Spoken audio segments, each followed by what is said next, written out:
Terima kasih sudah mengklik video ini. Apa kabar sahabat Dirabila? Semoga kalian semua selalu dalam keadaan yang terbaik. Di video kali ini, kita akan membahas sebuah kasus yang terjadi di Kabupaten Kediri, Jawa Timur pada Mei 2022.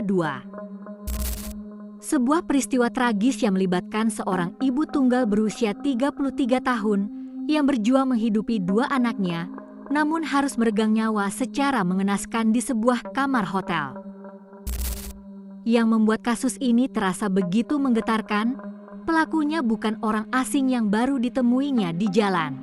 Ia adalah seorang mahasiswa berusia 21 tahun, seseorang yang sebelumnya sudah pernah bertemu dan merasakan pelayanan dari sang korban. Seseorang yang mungkin dianggap sebagai pelanggan biasa yang tak berbahaya. Namun di balik pertemuan itu, tersimpan sesuatu yang tak pernah benar-benar terlihat, sebuah rencana gelap yang telah dipersiapkan dengan matang. Sebuah niat untuk menguasai harta yang bercampur dengan ketidakikhlasan, yang perlahan tumbuh dan akhirnya berubah menjadi aksi penjagalan yang tak terbayangkan. Bagaimana tragedi ini bisa terjadi? Apa motif sebenarnya di balik aksi tragis ini? Mari kita telusuri kronologi lengkapnya. Hanya di Dirabila.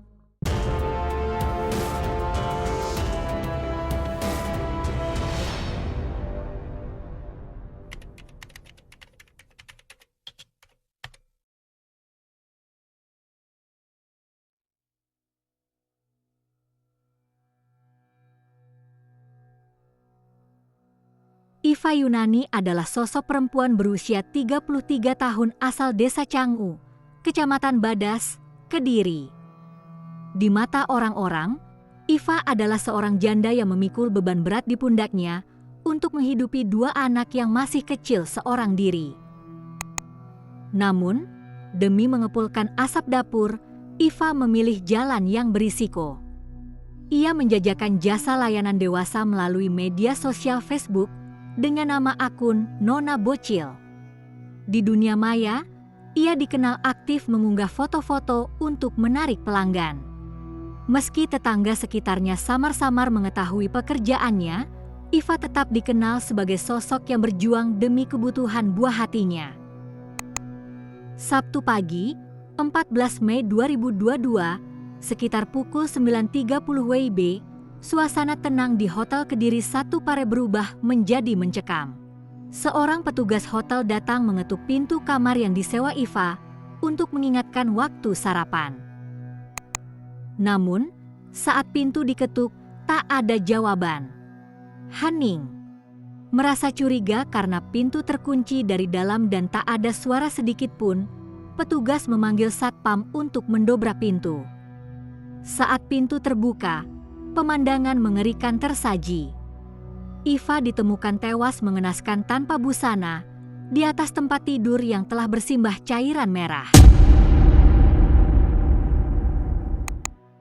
Pihak Polres Kediri segera melakukan olah TKP dan menemukan luka sayatan benda tajam yang dalam di bagian leher serta luka di kepala korban. Polisi yakin ini adalah kasus penghilangan nyawa yang direncanakan. Di lokasi, polisi mengamankan sebuah pisau dapur yang tertinggal, sepeda motor korban, serta rekaman CCTV hotel. Rekaman itu menjadi kunci saat terlihat Iva masuk sendirian pada Jumat malam, disusul oleh seorang pemuda yang beberapa jam kemudian keluar dengan terburu-buru menggunakan sepeda motor. Melalui rekaman CCTV dan pelacakan jejak digital, identitas pemuda itu terungkap. Ia adalah M. Wahyudin Mahardika alias Dika, mahasiswa dari salah satu sekolah tinggi ilmu kesehatan di Jombang. Dika diketahui adalah pelanggan Iva. Mereka sudah pernah bertemu sebelumnya pada 7 Mei 2022 di hotel yang berbeda, di mana saat itu pertemuan mereka berakhir tanpa masalah. Namun, pertemuan kedua pada 13 Mei 2022 menjadi awal dari tragedi mengerikan ini. Polisi bergerak cepat. Dalam waktu kurang dari 24 jam setelah penemuan jasad, Dika berhasil dilacak. Ia ditangkap di tempat kerjanya di wilayah Kabupaten Jombang. Proses penangkapan berlangsung dramatis. Dika sempat mencoba melawan petugas dan melarikan diri, hingga polisi terpaksa memberikan tindakan tegas dan terukur pada kakinya untuk melumpuhkan pemuda tersebut.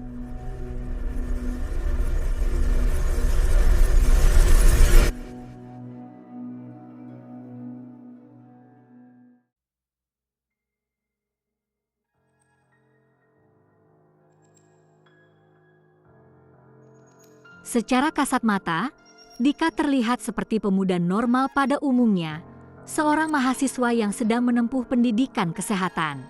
Namun, penasihat hukumnya kemudian mengklaim bahwa Dika adalah pasien rawat jalan di Poli Jiwa RSUD Jombang dengan riwayat penggunaan obat penenang seperti diazepam.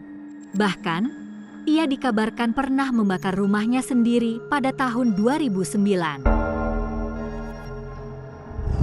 Motif dibalik aksi keji ini bukanlah karena kepuasan layanan, melainkan ekonomi dan ketidakikhlasan. Dika mengaku ingin menguasai harta korban. Ia merasa tidak rela kehilangan uang yang telah ia bayarkan kepada Iva, dari kencan pertama hingga kencan kedua yang tarifnya mencapai 1 juta rupiah. Ia ingin mengambil kembali uangnya dan membawa kabur barang berharga milik korban. Malam itu, 13 Mei 2022, setelah melakukan hubungan badan, Dika mulai melancarkan rencananya. Saat Iva sedang beristirahat dalam posisi tengkurap, Dika menawarkan diri untuk memijatnya. Saat Iva mulai relaks dan lengah, Dika beralasan keluar sebentar ke motornya. Namun ternyata itu semua hanyalah siasat Dika. Ia pergi hanya untuk mengambil pisau yang sudah ia siapkan di dalam jok motornya. Selanjutnya Dika kembali ke kamar, melanjutkan pijatannya sejenak, lalu tiba-tiba menghantam kepala Iva dengan pangkal pisau dan menggorok leher korban. Iva sempat melawan, namun kekuatannya tak sebanding hingga ia akhirnya tumbang dan tewas karena kehabisan darah. Polisi menyita pisau dapur yang gagangnya telah dilakban agar tidak licin dan tidak dicurigai saat dibawa masuk ke hotel. Hasil autopsi memastikan bahwa penyebab kematian adalah luka robek parah di leher dan cedera kepala akibat hantaman benda tajam. Setelah ditangkap, Dika mengakui semua perbuatannya. Ia mengaku telah merencanakan aksi penghilangan nyawa itu sejak dari rumah, termasuk menutupi plat nomor motornya agar tidak terdeteksi. Ia juga mengakui telah mengambil uang sebesar Rp1.470.000 dan ponsel milik korban setelah memastikan Iva tak lagi bernyawa.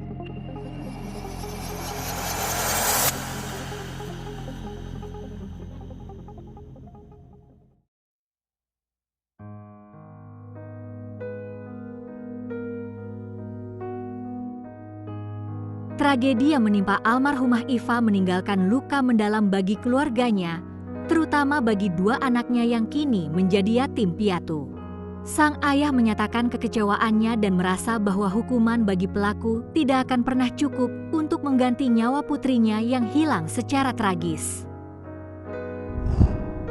Meski sempat ada upaya pembelaan bahwa pelaku mengalami gangguan jiwa atau ODGJ, hasil tes kejiwaan dari RS Bayangkara menyatakan Dika waras dan tidak mengalami gangguan jiwa berat. Pada Januari 2023, Majelis Hakim Pengadilan Negeri Kabupaten Kediri menjatuhkan vonis 17 tahun penjara kepada M. Wahyudin Mahardika. Ia dinyatakan terbukti melanggar pasal 340 KUHP tentang aksi penghilangan nyawa secara berencana.